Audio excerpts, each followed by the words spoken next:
Game जो होता है वो गेम होता है, उसमें चालाकी भी चलती है, ऑनेस्टली कम चलती है, उसमें सब कुछ होता है। सास भी होती है, बहू भी होती है, साजिश भी होती है, षड्यंत्र भी होता है, काफ़ी खट्टा काफ़ी मीठा होता है। इन्फ्लुएंसर बहुत बड़ा शब्द है। जब आप किसी की ज़िंदगी को बदल सकते हैं ना, तो वो पॉजिटिव वे में भी हो सकता है और वो निगेटिव वे में भी हो सकता है। तो सपोर्टर्स आर्मी या ट्रोल आर्मी का जिक्र होता है। मेरे हिसाब से आर्मी बहुत बड़ा शब्द है। आर्मी बहुत पवित्र और पावन शब्द है। आर्मी के लोग वो होते हैं जो अपनी जान हंसते हंसते कुर्बान कर सकते हैं। तो जो 2 मिनट के फेम और 2 मिनट की गेम के लिए जो अपने पक्ष या अपने विरोधियों को आर्मी शब्द की संज्ञा देते हैं, मुझे लगता है इन्फ्लुएंसर और आर्मी शब्द, इन दोनों शब्दों से कम इस टर्मिनोलॉजी में बेहद परहेज होना चाहिए। बिग बॉस की one of the finest voice मैंने सुनी है और वाकई जब वो बोलते हैं तो डर लगता है घर के अंदर। Hi hello Sat Shri Akal, you are watching me at Filmy. मैं हूँ आपके साथ नमिता सचदेव। वो कहते हैं ना, खूब जमता है रंग जब मिल बैठते हैं दो लोग सेम फ्रेटर्निटी के। मैंने यार इसलिए नहीं बोला क्योंकि हम लोग अभी दोस्त बने नहीं है, हो सकता है इंटरव्यू के एंड तक बन जाए। So I have with me very famous of course anchor and journalist mister Deepak Chaurasia. Deepak sir, बहुत बहुत स्वागत आपका। थैंक यू नमिता, बहुत अच्छा। अच्छा देखिए, as a journalist, as an anchor, हमारी एक रिस्पॉन्सिबिलिटी होती है when it comes to society. और बिग बॉस एक कंट्रोवर्शियल शो है और हमारी लाइफ में भी कई सारी कंट्रोवर्सीज हो जाती हैं। वो क्या कम पड़ गई थी जो बिग बॉस में आप आ गए? देखिए, जब लाइफ में आपने कहा कंट्रोवर्सीज होती हैं, तो मैंने कहा कि एक शो में ऐसे में जाया जाए जो कंट्रोवर्सी जिसके साथ जुड़ी हों। तो लोग कहते हैं ना, आप दिल्ली से हैं ना, तो आप जब दिल्ली में निज़ामुद्दीन स्टेशन या दिल्ली स्टेशन के पहले जाती है तो ट्रेन पे आपको लिखा मिलता है, बड़ा सारा वहाँ लिखा रहता है, रिश्ते ही रिश्ते, मिले या लिखे। करेक्ट। नंबर होता है, एक फ़ोन नंबर होता है। तो मैंने सोचा रिश्ते आए हैं तो मिल लेते हैं, मिल के देख लेते हैं आगे क्या होता है। तो मैं भी मिल लिया बिग बॉस से। कोई स्ट्रैटेजी थी जब आप आ रहे थे बिग बॉस में, and now that you are out of the house? आपने बोला कि आप फैमिली को मिस कर रहे थे and all that, you always considered yourself as winner. But एक बात मुझे बड़ी अच्छी लगी, जब स्टार्टिंग में बिग बॉस ने आपसे पूछा था कि आपका क्या मतलब टेक है, आप यहाँ पर क्यों, आपने कहा था आप खेलने आए हैं। That was really good, but still you feel that you are a winner. तो मैं जानना चाहूंगी कि what was your strategy when you were entering Bigg Boss? जब मैं पैदा हुआ था तब मैंने माँ के पेट से तो स्ट्रैटेजी नहीं सीखी था ना, और मैंने आज तक जिंदगी में कभी कोई स्ट्रैटेजी बनाई नहीं है किसी भी चीज़ को लेके। किसी भी चीज़ को लेके। हाँ, अच्छा एंकरिंग करने का मन करता है तो खूब पढ़ लेता हूँ। अच्छा खाने का मन करता है तो खूब अच्छा खाना बना लेता हूँ। अच्छा देखने का मन। आपको क्या खाना पसंद है? मुझे तो नॉनवेज को छोड़ के सब कुछ। नॉनवेज को वेज, दाल, राइस, सिंपल खाना। मैं बहुत अच्छी दाल बना सकता हूँ। मैं आपको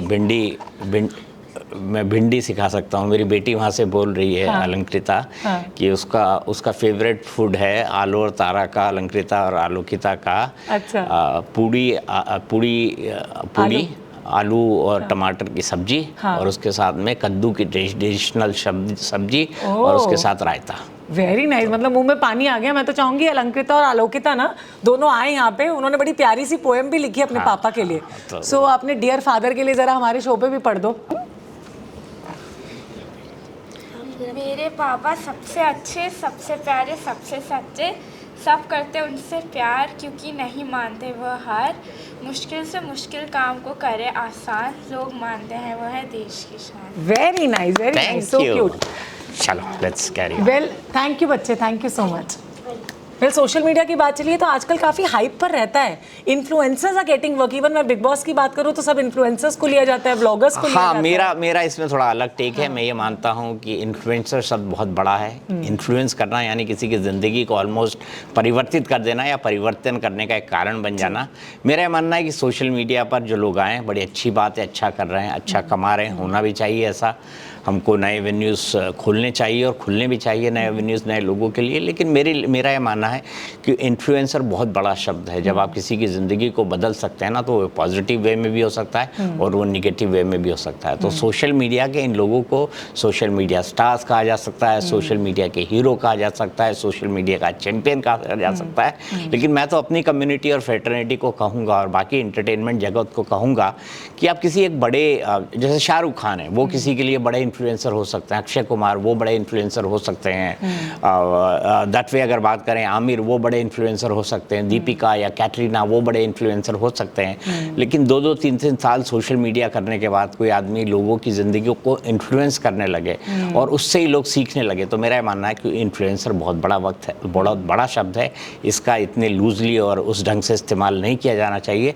दूसरा मेरा शब्द एक और इस्तेमाल होने पर आपत्ति है जो इस टर्म में इस्तेमाल होता है, और उसको बड़ा मैंने फोकस के साथ ओपनिंग के अंदर भी बोला था, घर के अंदर भी बोला था। जो सपोर्टर्स आर्मी या ट्रोल आर्मी का जिक्र होता है, मेरे हिसाब से आर्मी बहुत बड़ा शब्द है, आर्मी बहुत पवित्र और पावन शब्द है। आर्मी के लोग वो होते हैं जो अपनी जान हंसते हंसते कुर्बान कर सकते हैं। तो जो 2 मिनट के फेम और 2 मिनट की गेन के लिए जो अपने पक्ष या अपने विरोधियों को आर्मी शब्द की संज्ञा देते हैं, मुझे लगता है इन्फ्लुएंसर और आर्मी शब्द, इन दोनों शब्दों से कम इस टर्मिनोलॉजी में बेहद परहेज होना चाहिए। ऑल्दो बिग बॉस में आपका काफ़ी रिस्पेक्ट किया गया और शुरू से हमने एपिसोड 1 से अगर मैं बात करती हूँ तो काफ़ी ज़्यादा आपकी राय भी पूछी गई।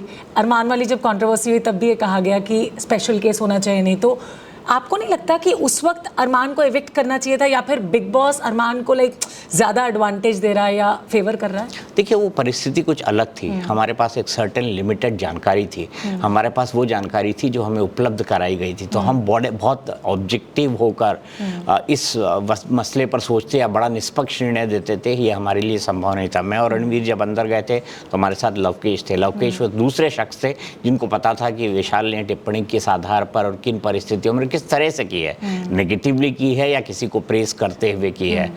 लवकेश का ये मानना था, और अनिल कपूर साहब ने शो में भी इस बात को बोला कि लवकेश ने रणवीर और दीपक को ये बताया कि उनकी टिप्पणी को सही अर्थों में या सही संदर्भ में नहीं लिया जा सकता, तब भी हमने डिसीजन लिया था। लेकिन मैं ऐसा नहीं मानता कि अरमान को बिल्कुल स्कॉट फ्री छोड़ दिया गया है। अरमान को भी पूरे सीजन के लिए नॉमिनेट किया गया। ये तो मैं मानती हूँ, बट देन कौन ऑनेस्टली खेल रहा है और कौन चालाकी के साथ खेल रहा है, ये तो बताइए। देखिए, गेम जो होता है वो गेम होता है, उसमें चालाकी भी चलती है, ऑनेस्टली कम चलती है, उसमें सब कुछ होता है। सास भी होती है, बहू भी होती है, साजिश भी होती है, षड्यंत्र भी होता है, काफ़ी खट्टा काफ़ी मीठा होता है। इसीलिए इसे गेम कहते हैं। आप क्रिकेट देखती है ना, जेंटलमैन्स गेम कहा जाता है, लेकिन उसमें भी स्लेजिंग होती है। दोनों एक दूसरे के खिलाफ टिप्पणियां करते हैं टीम के सदस्य। तो मुझे ये लगता है कि play the game and play it well. Game खेलना चाहिए और अच्छे से खेलना चाहिए। एट द एंड विनर कौन बनेगा मुझे पता है, आप तो विनर हैं ही। उसके अलावा प्रोबेबली आपको क्या लगता है कि कौन जीतने वाला है? मेरे हिसाब से फाइनल में जितने लोग पहुंचेंगे उसमें उनमें सब में विनर बनने का पोटेंशियल होगा। और मेरा ये मानना है कि जीत और हार का अंतर बड़े छोटे से मार्जिन से आज की कॉम्पिटिटिव परिस्थितियों में होता है। तो मेरे हिसाब से जो फाइनल में पहुंचेगा सभी विनर है। और जितने घर के अंदर गए सभी में कोई ना कोई खूबी होगी जो बिग बॉस के घर के अंदर गए, यानी बिग बॉस जो देश का सबसे बड़ा रियलिटी शो है उस घर के अंदर गए, तो कुछ ना कुछ बात तो होगी। जी, बिना कंट्रोवर्सी के जिंदगी का कोई मजा नहीं। सादी सीधी जिंदगी जी ले तो क्या जी ले। सही बात है। बिग बॉस के बारे में वैसे कुछ लाइंस बोलनी हो तो क्या बोलोगे? आपको लिखने का बहुत शौक है, इसलिए मैं पूछना चाह रही हूँ। बिग बॉस के बारे में मैं सिर्फ यही कहूँगा कि बिग बॉस ऐसे ही रहना और ऐसे ही जो है वो लोगों को डराते रहना, थोड़ा हंसाते भी रहता और थोड़ा लोगों की फाड़ते भी रहना। अगले साल हो सकता है कि आप ही इसकी वॉइस बन रहे होंगे पीछे। नहीं, मैं बिग बॉस की वॉइस तो नहीं बन पाऊंगा। बिग बॉस की वॉइस नहीं बन पाऊंगा, मेरी वॉइस इतनी अच्छी नहीं है। बिग बॉस की one of the finest voice मैंने सुनी है, और वाकई जब वो बोलते हैं तो डर लगता है घर के अंदर। नहीं, और जर्नलिस्ट की आवाज़ कैसी भी हो चलेगा, लेकिन आवाज़ में दम होना चाहिए जो आपकी आवाज़ में है। हाँ, आवाज़ में खनक होनी चाहिए और खनक ही चलती है। Correct, thank you so much. तो मेरी बात ध्यान रखिएगा, जियो और जीने दो। यस, जियो और जीने दो। आप भी मतलब जियो भी देखते रहो और फिल्मी को भी देखते रहो, हमें फॉलो भी करते रहो हमारे सोशल मीडिया हैंडल्स पे।